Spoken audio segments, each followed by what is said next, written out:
Inclusion is a verb. You look it up, it's going to say a noun, but I argue with that. Beg to differ. Being included into a space, feeling as you are part of a group, a community. The way that we can do that for our students is by actions, not just putting on a piece of paper saying that, oh, we believe in all kids and oh, this is our structure. No. How do we make sure that they can see this as well? And it's not just words, but our actions are there also. That's why I say inclusion is a verb. And I'm going to give you some strategies. The first one, pretty simple. You know what? I almost feel like I shouldn't even have to say this. If you're watching this, one could argue, maybe I'm preaching to the choir in this standpoint. But moving away from traditional curriculum and assessment practices.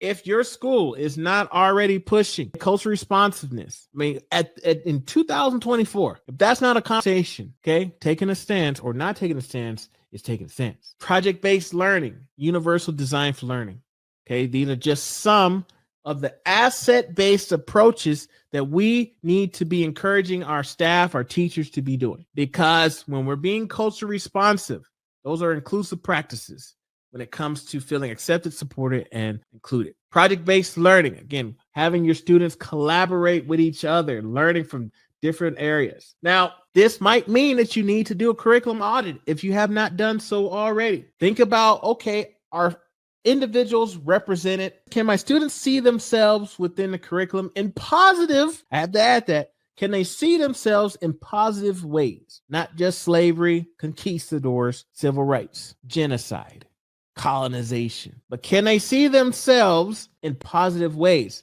and not just once a month or one month out the school year or a special holiday? So look at your curriculum. Does it promote cultural competence and the different experiences that students can relate to? Universal design for learning is a piece that I see a lot of schools neglect. And I'm telling you, if you look into that, if you provide that professional development, the universal design for learning, it is a game changer. And I got several episodes, by the way, on that. The next one is address discrimination. Your students want to see, again, going beyond just words, but they want to see the action there. If you do not already have an anti-discrimination initiative, please do so. I tell folks, you need to have a racial equity policy. You need to have some sort of it's one thing to have an anti-bullying policy, but it's not the same when it comes to discrimination and racism. You call me stupid? Yeah, I'll hurt. I'll hurt my feelings. How, sticks and stones, maybe. But you call me a racial slur, that'll mess my day up. It's not. Your students need to see that. Your parents need to see that there is a clear distinction between your teasing, if you will, your bullying, if you will, and flat out hate. There needs to be policies there.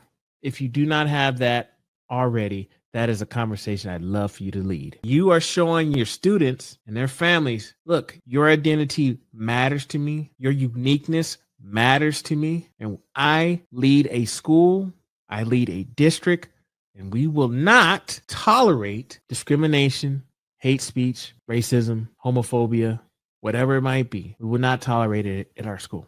Last one is establish support systems. Avoid staff working in silos. You got your special ed department, your behavior department, school counselors. You got your multilingual learners department. You have all these different tiers, and no one ever talks to each other. And what happens? You end up getting a question that staff will ask each other. Hey, is this one of your students? Is this student in special ed? Is this one of yours or is it one of mine? I've literally heard teachers ask those kind of questions. No, they're one of ours. They're part of the school. They're students. A lot of our kids, they may be multilingual learners. They might also be in special education. And if we're not talking to each other, we're going to create challenges. Again, action. The action has to be there.